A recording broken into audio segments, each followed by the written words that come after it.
Oke, balik lagi semua di Kupas Divisi episode terakhir. Ya ampun, ini adalah episode terakhir yang ternyata selama tahun baru semua ini kudisnya ini baru bisa terlaksana di 2022. Nah, jadi memang agak spesial ya kudis pada hari ini. Dan balik lagi Kak sama aku, Indi, yang bakal nge-host podcast Kupas Divisi pada hari ini. Nah, kalau misalnya teman-teman Alto listener semua di rumah bisa menebak siapakah divisi yang aku undang pada saat ini, sebenarnya sih udah bisa ketebak ya teman-teman ya, karena udah bisa dihitung siapa aja sih divisi-divisi yang udah ya. Dari yang pertama ada core product, kita ngomongin tentang switching, ada digital product juga, terus abis itu ada banyak lagi, ada HCM, GRC dan lain-lain.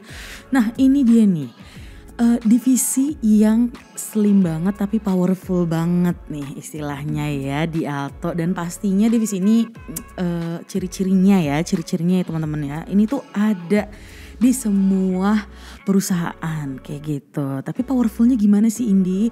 Oke, tapi sebelum kita ngebahas lebih jauh, aku mau ngasih kalian introduction dulu ke teman-teman aku yang bakal ngobrol pada hari ini di podcast Kudis episode terakhir, yaitu adalah teman-teman dari Finance. Ya betul banget teman-teman. Hari ini aku sudah ngundang teman-teman aku dari Finance. Halo Kak Didi, halo Desi dan Cipla. Oke, boleh dong ini ya, seperti biasa kita mau kenalan dulu nih teman-teman nih, kayak gitu. Boleh mungkin dari Kak Didi dulu nih, nanti muter kali ya, kayak gitu. Kenalin dong sama kita panggilannya kali ya biar akrab gitu ya Kak, sama role-nya. Dan udah berapa lama sih di Alto sebenarnya mungkin? Oke, thank you Di. Oke. Hai semuanya, nama saya Didi Ivana, panggilannya Didi. FYI Didi itu my actual name, ada di KTP, so bukan panggilan. Biasanya panggilan ya? Iya biasanya panggilan kan, sini even ada 3 Didi kan. Iya. Terus kemudian tadi role-nya saya Head of Finance-nya Alto. Udah di Alto dari sekitaran Mei Juni tahun lalu sih, jadi kayak 8 bulanan lah. Oke, 8 bulanan ya di Alto ya. Oke, mantap. Salam kenal Kak Didi. Didinya nih gimana sih tulisannya? D-double-E. Oh, jadi gitu kalau ya? zaman dulu banget itu ada sabun shampoo mereknya Didi. Oh iya, Nah itu benar. diulangin stripnya dong. Iya, bukan Dede ya guys. Dede mah nama orang Sunda. Iya, ini jangan Didi. panggil saya Dede ya, nggak saya Nggak bakal nengok juga ya kayak. Pura-pura bego. Oke, nextnya boleh dong dikenalin wanita cantik. Halo semua, nama saya Desi. Saya di Alto udah sekitar 14 tahun. 14 tahun. Oh, wow, 14 tahun. Ya dari 2008. Oke. Bu Desi role-nya di sini apa sih, Bu? Saya ngurusin finance, istilahnya di bagian pembayaran. Oke, di bagian pembayaran. Oke, salam kenal Bu Desi. Halo juga tuh semua ya untuk Alto listeners ya. Dan nextnya boleh dong. Halo semua, nama saya Claudia. Saya di Accounting and Tax Manager Alto. Biasa dipanggil Claudia atau Cici seringnya. Saya kerja di Alto beda dikit sih sama Desi, dari 2007. Oh, dari 2007. Oke. Oh, Bu Desi tadi 2008 ya? 2008. Oke, kalau Cici Cloud dari 2007. Oh wow, oke, keren banget. Oke. Kita udah introduction, mungkin aku bakal deep dive ya sedikit nih. Aku bakal terjun sedikit sekarang ke arena finance. Karena kan kita kan mau ngomongin finance kan di sini kayak gitu. Seperti yang tadi udah aku bilang nih teman-teman ya kan, kalau misalnya finance itu pasti ada di semua perusahaan kayak gitu kan. Tapi sebenarnya aku kepo nih.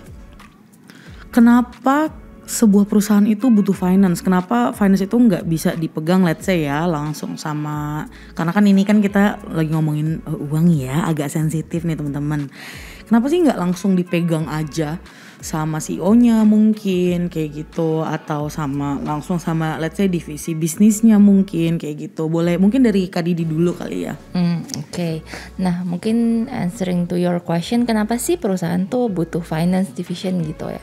Jadi kalau finance sendiri we can say bahwa finance tuh salah satu pilar atau lifebloodnya suatu company itu karena kita salah satu ya, kita itu memanage dan mengontrol income and expense-nya perusahaan dan cash flow-nya supaya kita bisa pakai sesuai dengan strategi bisnis perusahaan itulah gitu. Kenapa mesti pisah nih gitu? Karena selain memang untuk finance-nya sendiri itu kan memang ada skill set khusus lah ya, sama seperti divisi-divisi lain gitu. Selain itu juga memang kadang kan ada konflik kepentingan nih, especially dengan bisnis gitu kan ya. Jadi kalau misalkan seperti itu dipisah supaya sama-sama bisa saling jagain sih. Misalkan kayak finance itu boost the business untuk terus naik gitu. Tapi kalau dari sisi finance diliatin, naikin bisnis kayak gini masih sehat nggak sih financially gitu. Oke. Boleh tahu nggak sih Kak Didi yang udah dibilang nggak sehat tuh seperti apa sih? Oke, kalau misalkan dibilang gak sehat tuh mungkin ya kadang-kadang kan secara financials itu kita udah loss lah ya, itu ada nggak sehat lah gitu. Jadi kan intinya kita punya revenue udah nggak bisa tutup kita punya expenses gitu. Oke. Kalau misalkan buat startup company yang baru berdiri ya itu wajar lah gitu. Tapi kalau misalkan company yang memang udah lama itu kan ya harus dipertanyakan dong, apa sih yang mungkin harus diperbaiki supaya financialsnya bisa lebih sehat lah gitu. Oke, mungkin geser sedikit nih ke Ciklau kali ya. Tadi Ciklau itu adalah manajer tax and accounting. Oke, berarti berhubungan dengan accounting dan juga pajaknya ya. Dan berhubungan dengan tadi aku tanyain tentang sehat atau enggaknya finance sebuah perusahaan kayak gitu ya. Kalau misalnya dari tax dan accounting sendiri itu ada nggak sih state di mana dibilang sehat nggak sehat atau benar tidak benar gitu kali ya Ciklau ya? Ya itu lagi sih, kalau perusahaan udah rugi ya di laporan keuangan, nah itu biasanya jadi nggak sehat karena gimana pun juga kan untuk menjalankan operasional perusahaan itu dibutuhkan dana. Jadi kalau udah rugi gimana kita mau mengembangkan bisnis? Oke. Karena kan butuh expense-nya. Oke, kalau dari pajaknya nih, perpajakan nih, kira-kira ada nggak sih kondisi di mana kita dibilang wah hati-hati nih kita nggak sehat gitu? Enggak sih, selama ini Alto udah comply pajak. Mantap. Berarti tapi kalau misalnya sebuah perusahaan dibilang secara pajak gitu ya, udah nggak baik nih, itu kalau misalnya mereka udah nggak comply dengan pajak gitu ya? Iya. Jadi gitu. Oke. Pajak yang harusnya dilaporkan, disetor, nah itu tidak disetor, dilaporkan. Kok bisa kayak gitu ya? Bisa. Bukannya itu adalah sebuah crime, kejahatan? Iya. Jadinya nggak sehat. Nggak sehat. Iya, benar sih. Jadi memang harus hati-hati ya. Oke. Mungkin aku mau bertanya lagi nih,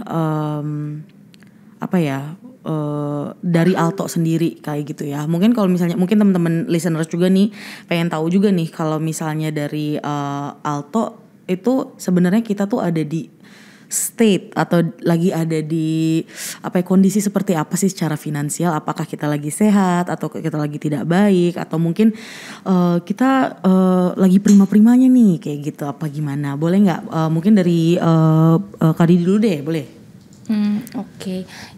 Kalau ditanya financialsnya Alto mungkin secara garis besar ya kita bisa bilang ya we are in a good position lah gitu. Walaupun kan memang ada peraturan yang baru yang BI-FAS itu akan ada impact, tapi kita masih optimis lah bahwa kita akan bisa up to that challenge lah gitu. Oke. Bu Desi, aku kepo nih Bu Desi. Biasanya anak Alto nih itu mengeluarkan expense apa sih kalau misalnya di dalam Alto nih yang kayak pernah nggak sih Bu Desi tuh yang kayak nggak boleh gitu, nggak boleh nih gitu. Pernah nggak sih Bu? Biasanya Alto tentang expense reimburse kota ya. Iya. Itu sering banget. Kadang kesel berapa bulan mereka baru rembes. Oh gitu. Oh jangan ya. Semestinya sih harus rutin ya. Oh tiap gitu. bulan. Sekalian Bu Des pesan sponsor. Nah, Disampaikan. boleh Bu Des. Kasih tahu. Iya, kadang saya sudah ingetin, jangan dikumpulin ya untuk rembes. Iya Bu Des, sorry gitu, nggak sempet. Ya, emang dia doang yang busi, kita juga sibuk. Oke, berarti kalau misalnya nih kita habis transaksi sesuatu dan harus dirembes gitu ya, itu harus langsung gitu ya Bu Des? Harusnya sih langsung biar nggak lupa ya. Oh oke. Ini agak-agak, saya juga agak tertampar gitu. Kayak gitu. Oke. Sama yang dadakan ya, Des. Dadakan. Jadi harus bisa ditransfer. Sebenarnya kan proses pembayaran di Alto itu sebulan 2 kali, yaitu tanggal 10, tanggal 25. Tapi ada aja yang melencong. Ih, serem loh teman-teman dilihatin sama Bu Des. Oke. Ini bener-bener pesan sponsor ya teman-teman ya. Kalau misalnya memang mau ada reimbursement gitu misalnya atau pembayaran kayak gitu, dimohon nih. Gitu ya. Iya, kadang kan harus kirim email ke finance H-2 sebelum tanggal pembayaran. Oh, gitu. Tapi ada aja sehari dan hari itu baru kirim. Saya Hari masih H. pending. Tunggu di bulan berikutnya. Oh gitu ya. Ya ini saya benar masa tertampar Bu. Maaf ya. Iya nggak apa-apa Bu, salah saya kok.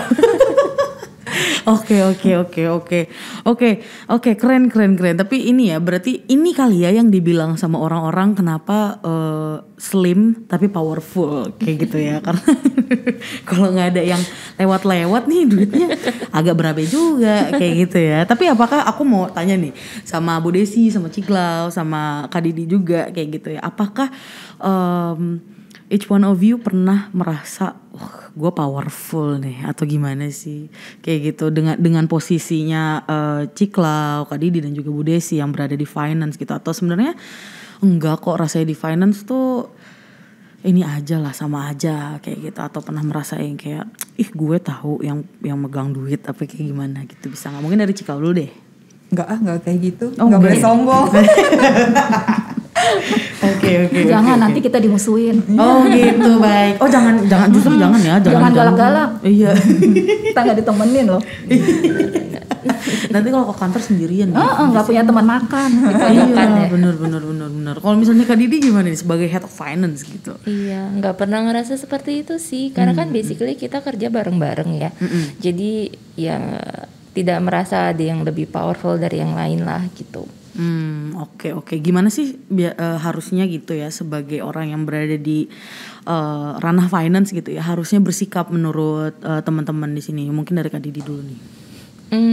Yang pasti mungkin yang satu dari sisi finance kita mesti high integrity ya, karena kan basically kayak yang ini bilang kita pegang uang gitu, dan even though we place controls here and there untuk jagain itu, tapi balik lagi semua kan balik ke orangnya gitu. Jadi dari sisi finance people itu menurut aku yang lumayan penting, kita masing-masing punya integritas lah gitu untuk bekerja gitu. Nice. Okay. Terus kemudian kita juga harus a bit creative, tapi in a good way ya gitu. Meaning kan kalau finance tuh sebenarnya ada pakem-pakem yang nggak boleh dilewatin kan. Misalkan kayak tadi pajaknya mesti comply. Terus habis itu in terms of pelaporan keuangan itu kan juga ada PSAK yang harus kita ikutin gitu kan. Dan yang lain-lainnya lah gitu. Tapi kan sometimes kan misalkan dari bisnis ada perlu cater something lah gitu. Itu gimana caranya kita bisa open communication untuk bisa cari solusinya bareng-bareng gitu. Oh oke, kreatif gitu tapi justru tetap comply gitu ya. Iya. Oke, sekarang aku mau balik lagi nih. Aku mau balik lagi ke pertanyaan yang pertama kayak gitu ya. Kenapa sih, tadi kan udah dijawab ya teman-teman ya. Kalau misalnya kenapa sih perusahaan itu butuh finance kayak gitu ya. Boleh gak sih dikasih tahu kalau misalnya finance itu biasanya atau khususnya di Alto gitu ya, itu tuh pilarnya apa aja sih yang bisa menopang finance itu sendiri? Mungkin dari Kak Didi dulu deh boleh. Oke. Kalau pilarnya sih yang common ya. Yang common tuh di company biasanya ada yang accounting. Terus kemudian ada tax-nya. Cuman tax itu kadang bisa combine sama finance accounting, kadang bisa berdiri sendiri sih. Tergantung sekompleks apa bisnisnya dan semature apa company-nya. Terus kemudian tadi ada finance-nya yang bagian kayak bayar-bayar, terima invoice, bisa keluarin uang. Terus ada lagi kalau misalkan company itu biasanya punya kayak financial planning and analytics gitu sih. Jadi dia yang lihat this performance company-nya itu seperti apa, trennya gimana, dan report ke manajemen supaya bisa memberikan kayak insightful information lah gitu. Jadi kedepannya mesti gimana nih, atau berarti kita punya performance udah on track, below atau even exceed our target gitu, kurang lebih kayak gitu.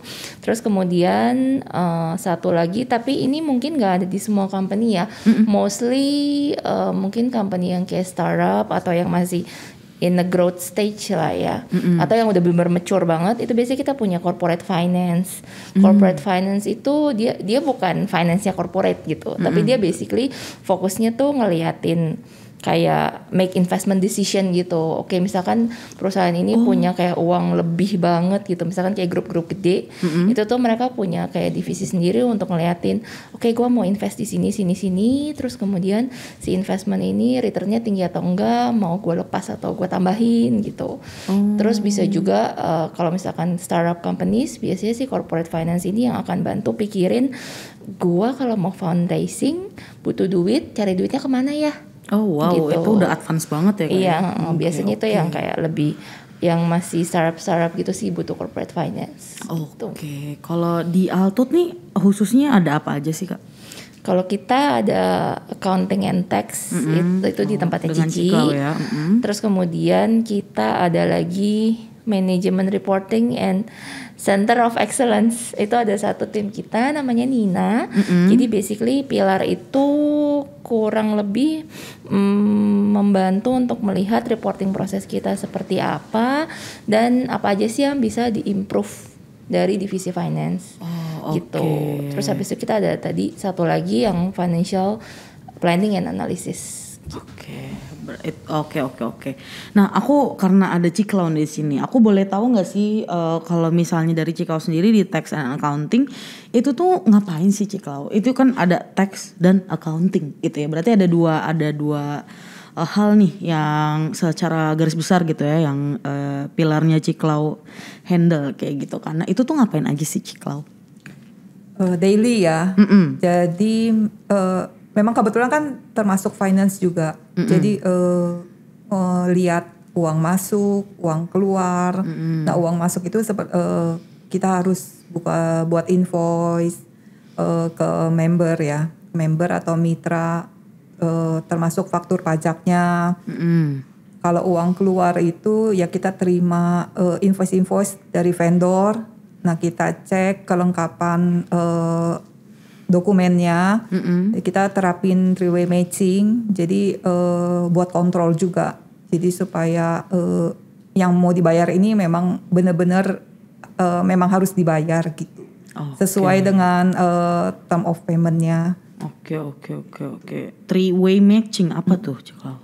Jadi ngecek kelengkapan ada invoice, terus PO-nya atau MOA-nya untuk persetujuan pembayaran. Dicek juga BAST-nya. Kalau nggak ada BAST kan kita khawatir nih barangnya udah kita terima apa belum, jasanya udah selesai belum. Jadi maksudnya udah komplit belum sih sebenarnya itu ya. Oke, menarik. Nah kalau Bu Desi nih seharinya nih sebagai apa tadi namanya? Kerennya apa?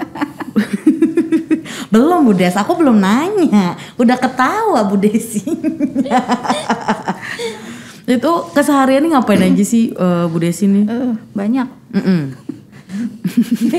Ngecek email. Ini sama Bu Desi ini gak kelar-kelar. Aduh. Pertama cek email dari vendor. Apakah ada pembayaran yang mereka kirim. Terus saya forward email tersebut ke bagian terkait yaitu ke PIC-nya Alto untuk minta approval apakah tagihan tersebut bisa kita proses atau tidak gitu. Terus cek email expense petty cash. Terus buat invoice sama paid invoice untuk member-member Alto. Terus bertanggung jawab atas pajak perusahaan. Misalnya bikin PPh final sama PPh 23 dan PPN. Terus memproses reimbursement dan payment invoice untuk yang mau kita bayarkan. Terus menjurnal accrual, invoice, petty cash, payroll sama pemindahan dana. Bu Des nih, aku kepo nih. Berarti kan itu sudah ada semacam flow, ya kan? Yang memang udah saklek gitu ya. Kalau misalnya memang kita nih harus mengerjakan ini in order agar pembayarannya tuh benar-benar berjalan dengan baik, tertracking gitu ya. Nih kita benar-benar udah bayar ini loh. Terus habis itu tadi yang kayak Cikal bilang transaksi saya sudah selesai, kita udah dapat misalnya barangnya atau jasanya gitu ya. Nah pernah nggak sih ada waktu dimana Bu Desi atau misalnya teman-teman finance di sini gitu ya melewati suatu tahap yang itu tuh tahapnya tuh wah ternyata fatal juga nih akibatnya kayak gitu kan. Karena kan itu kan kita kan benar-benar harus comply dong ke flow tersebut kayak gitu kan. Tapi ternyata ada nggak sih kejadian-kejadian di mana ternyata tuh nggak ngikutin flow tersebut dan ternyata tuh ada fatal yang bisa di-share sama kita. Kayaknya nggak ada. Kayaknya nggak ada ya. Wow, tidak ada teman-teman. Kita pokoknya setiap invoice datang kita langsung proses. Jadi nggak ada invoice yang ke pending. Oh gitu, ih keren banget aku langsung. Nah kalau misalnya nggak comply itu akibatnya apa? Biasa kita pending sih. Oh gitu. Oh, kalau misalnya dari teman-teman finance-nya nggak mungkin ya, nggak comply ya. Itu literally your job gitu. Kayak gitu ya. Berarti ini emang nggak comply dengan flow tersebut gitu ya. Biasa kita koordinasi sama usernya ya, yang di Alto. Jadi kita info, oh ini kurang ini. Nah nanti usernya yang komunikasi sama vendor. Nah kita infoin, kita nggak akan proses dulu ya sebelum ini ada gitu yang kita minta. Oke deh kalau kayak gitu. Nah berhubung dengan tadi nih pekerjaannya teman-teman finance nih harus sesuai dengan flow ya, karena kalau nggak ada flow ya sangat berbahaya gitu kan, nggak bakal sesuai standar gitu ya. Tapi ada nggak sih pekerjaan teman-teman yang sifatnya itu project gitu, yang unik kan? Kalau project kan sifatnya kan unik ya, yang kayak one time aja. Kira-kira ada nggak sih? Mungkin dari Kak Didi dulu deh. Project ya. So far selama aku di sini sih projectnya lebih yang sifatnya improvement di proses finance accounting sendiri gitu ya. Kayak misalkan tahun lalu kuartal terakhir itu kita ada bikin project untuk doing kayak budgeting proses gitu. Kayak gitu sih. Lebih kayak gitu sih. Oke, kalau misalnya dari Ciklau ada nggak sih yang sifatnya project gitu, yang one time aja? Mungkin yang bisa dibilang project ya perubahan peralihan sistem accounting ya. Oke. Itu ya. aja sih. Oke. Hampir mirip sama tadi Kak Didi bilang ya. Oke. Apakah Bu Desi juga seperti itu? Sami mawon, baik. Sami mawon. Oke. Nah, mungkin aku sekarang mau nanya ke ketiga teman-teman finance di sini dan yang lebih ke pengalaman. Kayak gitu ya, dari Ciklau, dari Bu Desi, dari Kak Didi gitu. Apa sih challenge-nya menjadi seorang yang berada di ranah finance? Ciklau dulu kali ya. Nggak boleh bosan. Nggak boleh bosan? Karena tiap hari yang diliatin angka. Betul. Terus angkanya itu doang gitu. Sama. Oh, berarti bukan itu doang ya? Justru maksudnya kayak transaksinya itu doang. Iya, jadi kan beda-beda gitu. Iya. Terus harus teliti. Sangat tidak aku. Dan harus benar-benar suka apa yang kita kerjain. Iya, Kalau nggak pasti Iya itu bosen. Iya. Ya kan tiap bulan itu lagi. Ya, gitu. Ya sehari-hari ya gitu-gitu. Iya, jadi setiap bulan ini habis berlanjut gitu. Oh, oke. Berarti pertama bosan, kedua apa nih teman-teman nih? Jujur. Iya bener, ini penting banget nih. Oke. Pernah gak sih ada teman-teman mungkin selama pastinya kan udah lama nih berada di ranah finance kan. Selama teman-teman di ranah finance gitu ya, ada gak sih pernah kejadian ngelihat kalau misalnya ada orang finance nih gak jujur gitu? Atau memang enggak nih, nggak pernah kayak gitu, semuanya jujur gitu? Oh iya. Dulu kayak pernah sih. Jadi kan dulu. Wah, asik. Dulu kan Bukan di Alto ya. Nggak boleh kasih tahu ya. Iya, jangan di disclose. Yang penting bukan di Alto. Disclaimer bukan di Alto. Bukan di Alto. Nah, dulu kan memang external audit. Dan kita kan kerjanya auditin company. Kayaknya dulu pernah ada satu case.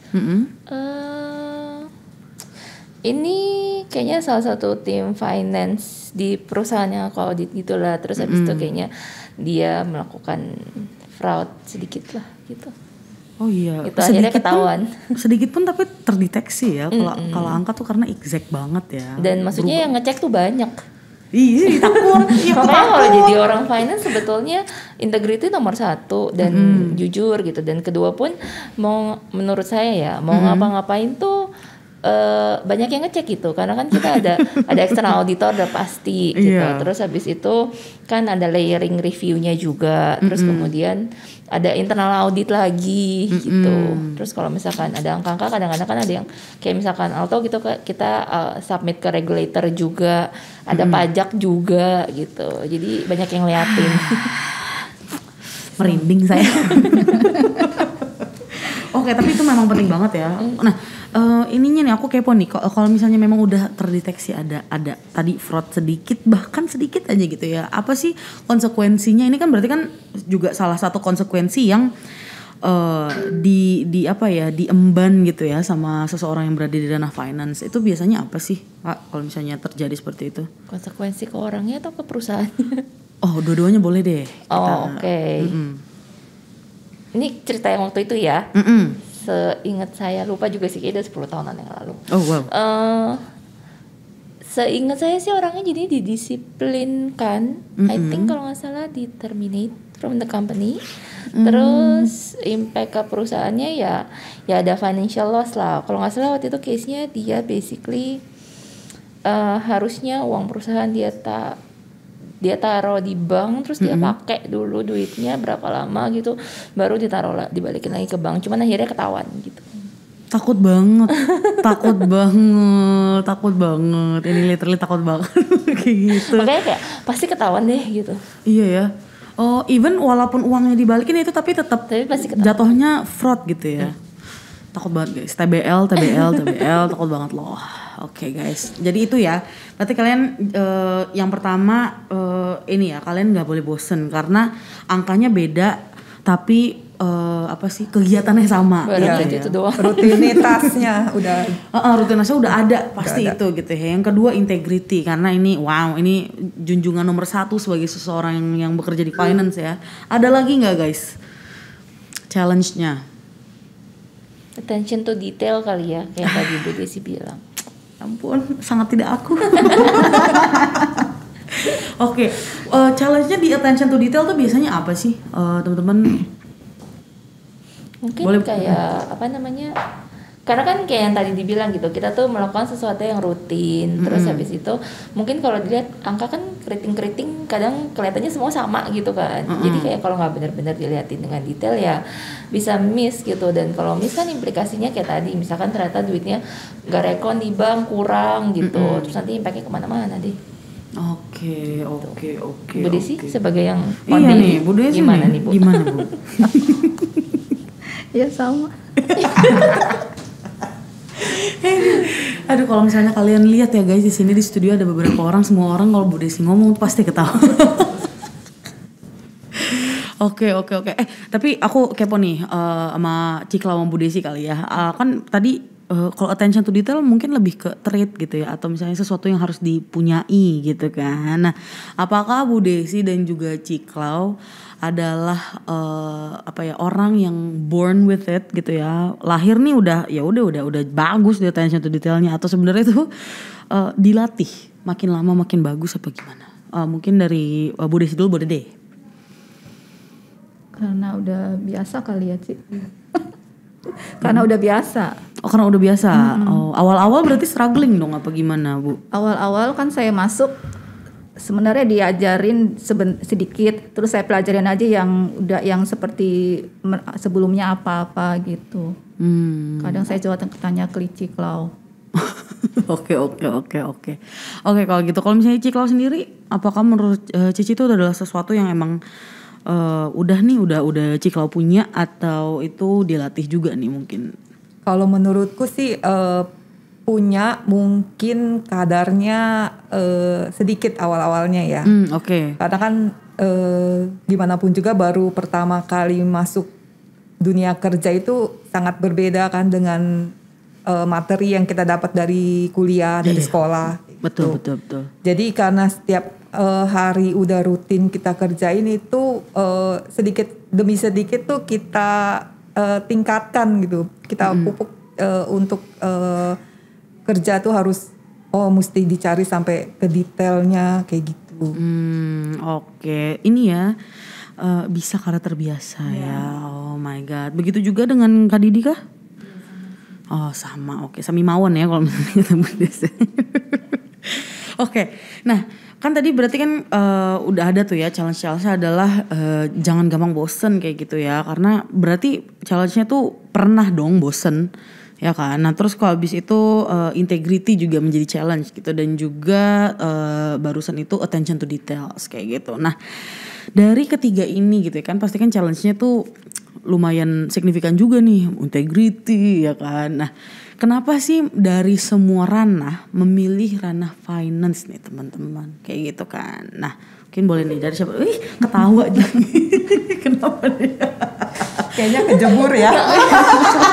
Oh ketahuan guys, ternyata kejebur. Beneran kejebur. Oh boleh nih dari Kak Didi dulu nih. Kenapa nih kira-kira? Kalau ditanya memilih kenapa finance, ya itu sebenarnya kecebur sih. Tapi jujur ternyata guys. Tapi backgroundnya memang for some reason dari SMA kali ya. Itu kayak one of my favorite subject itu accounting. Weird banget ya. Cuman abis kayaknya make sense gitu. Something tuh harus balance, ada debit, ada kredit. Kalau nggak make sense, kalau nggak balance berarti salah gitu. Jadi kayak hitam putih gitu. Tapi nggak juga sih. Kalau balance belum tentu benar. Kalau nggak balance sudah pasti salah. Oh gitu. Gitu guys. Gitu. Terus habis itu lama-lama pas kerja jadi external auditor. Ya kurang lebih ke situ-situ juga. Terus habis itu pas keluar dari KAP nyobain kayak internal audit gitu. Terus kayak nggak demen ya. Maaf Di. Terus habis itu udah kita cari jati diri lagi. Terus kayaknya emang sukanya yang seputar finance sih. Oke. Itu berawal, kalau kali ini berawal dari sesuatu yang tidak balance gitu ya. Itu tuh nggak bagus tuh. Ini nggak suka nih gue nih kayak gitu ya. Dari pas gitu.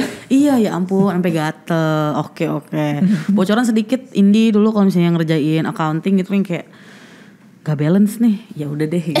Enggak ya, nggak boleh ya. Iya, nilainya nggak bagus nanti di sekolah ya kalau nggak balance ya. Oke. Kalau Ciklau sendiri gimana Ciklau perjalanannya? Ya sama sih. Oh kejebur, oke. Cuma memang dari gimana? Enggak, memang cita-citanya tuh nggak yang mau jadi dokter tuh nggak. Terus jadi marketing juga nggak, kayaknya nggak deh. Kenapa tuh? Nggak bisa ngomong. Kayaknya untuk nawarin produk gitu kayaknya enggak deh. Iya, kurang. Terus begitu. Ya udah memang dari awal kalau dulu kan taunya kalau di bidang ekonomi itu pasti kan cepat dapat pekerjaan kayak gitu. Itu sih dasar. Oh gitu ya, itu dasarnya ya. Yang realistis kita ya Ci ya. Gimana bisa dapat fulus? Oke, dengan mengolah fulus. Mantap, keren sekali. Kami cinta uang. Iya, Profesional dan ini personal. sebenarnya ini bukan kecebur guys, tapi karena cinta uang. Tapi bukan matre ya. Iya, enggak ya. Justru bukan harusnya nggak matre enggak sih? Soalnya justru kayak gimana ya, ini kita yang lagi megang duit nih, justru nggak boleh matre ya kan? Sebaliknya justru. Oke, itu dia alasannya. Kalau misalnya Bu Desi, nggak boleh sami mawon ya Bu? Oh. Enggak, Baru mau jawab itu karena dia. dari awal saya sekolah kan udah SMEA, dulu ngambil bagian tata buku, terus kuliah perbankan, terus kerja langsung masuk ke bagian accounting, dulu di perusahaan Korea. Terus pindah ke Bali Citra ke bagian accounting juga, jadi nggak mungkin ke marketing. Itu kejauhan nih. Iya, karena nggak bisa ke publikasi gitu ngomong kayak Indi Baren, nggak bisa. Oh ini Baren, oke baik, oke. Jadi begitu ini ya, kenapa terjerumus? Wah jangan terjerumus ya, kecebur dan Terlanjur memilih. jatuh cinta. Oh iya, benar greget tuh yang itu ya, terlanjur jatuh cinta dengan finance gitu ya. Masih sama konsepnya adalah bisa karena terbiasa guys, kayak gitu. Nah mungkin terakhir nih, pertanyaan terakhir yang aku pengen kepo ini dari teman-teman finance kayak gitu ya. Untuk teman-teman di luar sana yang mungkin berpikir dan berniat gitu ya untuk masuk finance kayak gitu kan, ranah finance di khususnya di korporasi kayak gitu kan. Apa sih pesan-pesan yang bisa dikasih dari Ciklau, dari Budes, dari Kak Didi kayak gitu ya untuk teman-teman yang berpikir gitu ya, kayaknya finance nih yang aku bisa jatuh hatikan gitu misalnya. Boleh nih mungkin kayak tips-tips atau misalnya kayak reality check gitu kali ya, ini di sini nih susah guys karena gitu misalnya kayak gitu, atau apa nih, boleh apa aja dari siapa Pasti dulu? sih background akademiknya ya memang harus sesuai sih. Oh ini udah saklek ya. Kalau nggak nanti bingung. Jadi mau bayar ini jurnalnya kemana? Bener sih. Kenapa nih? Gak apa-apa, agak-agak takut saya denger jurnal. Makanya tim finance tuh kadang suka nanya-nanya ke user tuh cerewet gitu. Iya. Karena memang pembayarannya sama tapi bisa jadi jurnalnya berbeda. Waduh. Tergantung yang dibeli apa, Oke. yang dibayar jasa apa.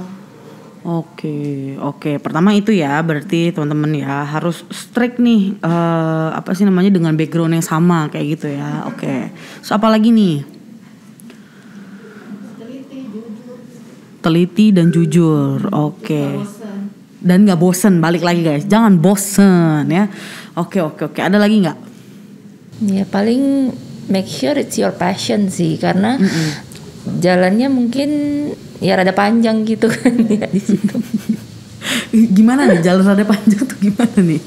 Nah, maksudnya mungkin ya kayak yang tadi dibilang jangan cepet bosen lah gitu. Terus habis itu apa namanya? Karena kan kalau nggak passion pasti kerjanya nggak maksimal lah gitu. Basically sama sih, sama nggak cuma finance doang gitu. Oke. Memang ya kalau misalnya sesuatu yang nggak sesuai passion emang akan agak, dan mungkin aku ngelihatnya khususnya juga untuk finance gitu ya, dengan pekerjaan yang recurring gitu ya, tadi gitu, bahkan pesan-pesannya Budes adalah jangan bosen. Terus kalau misalnya udah nggak sesuai passion mungkin nanti malah kurang banget ya nanti performanya gitu ya, mungkin malah akan terjadi yang tadi gitu, mungkin ada fraud gitu kan, mau agak susah kayak gitu ya. Itu adalah esensi menjadi seseorang kalau misalnya kalian mau nih berada di ranah finance. Ada lagi nggak teman-teman? Ada lagi nggak nih pesan-pesannya? Mungkin aku gantian deh pesan-pesan ini ya, terakhir dan juga personal nih. Mungkin dari Susah ya. enggak, bukan kayak gitu. Aku belum bikin wasiat loh. Jangan dong, bukan. Ini nggak sampai ke situ. Kalau misalnya dari Cikal dulu deh, apa nih pesan-pesannya nih? Personally. Pesan-pesan Untuk teman-teman mungkin yang berpikir dan berniat untuk masuk ke dunia finance kayak gitu, atau bahkan yang udah ada di finance sebenarnya. itu sih, cuma ditambah ya bisa menjaga rahasia perusahaan. Bisa lebihnya sama kayak tadi. Oke. Thank you Cikla. Kalau Bu Des nih? Harus jujur, teliti, bertanggung jawab, bosan. Oke. Ini bener-bener diulang-ulang ya sama Bu Des ya. Kalau misalnya kita tuh kalau ada dana finance jangan sampai bosen kayak gitu ya. Oke. Dan juga jujur. Oke, thank you Bu Desi. Kalau misalnya dari personal ini, dari Kak Didi apa nih? Mungkin tetap selalu mau belajar kali ya, karena kan kayak yang tadi sempat di-mention, finance, accounting, tax itu kayak ada pakem-pakemnya lah, ada aturannya, dan aturan itu kan berubah terus kan gitu. Jadi supaya kita tetap comply, mau nggak mau kita harus keep updated gitu. Betul bener ya. Justru kalau misalnya walaupun kita harus stay sama flow tersebut, kalau misalnya kita outdated malah nggak comply dengan peraturan yang baru gitu kali ya. Oke. Thank you so much. Itu adalah pertanyaan terakhir untuk teman-teman dari finance hari ini. Mantap sekali. Thank you so much untuk teman-teman dari finance. Thank you Kak Didi. Thank you Cikla dan juga thank you for Bu having Desi. us. Yes, dan senang banget udah sharing-sharing kayak gitu ya. Dan ini buat Alto listeners yang ada di Spotify ataupun di YouTube, thank you so much udah memperhatikan Kupas Divisi, dan ini adalah Kupas Divisi episode terakhir. Sekali lagi thank you so much untuk teman-teman finance yang udah sharing sama kita, dan juga buat kalian-kalian yang masih suka nunggu podcastnya Alto, jangan lupa habis kudis jangan sedih, kita masih ada podcast lainnya, dan untuk kedepannya kita bakal ada Alto Investigation. Apa itu Alto Investigation?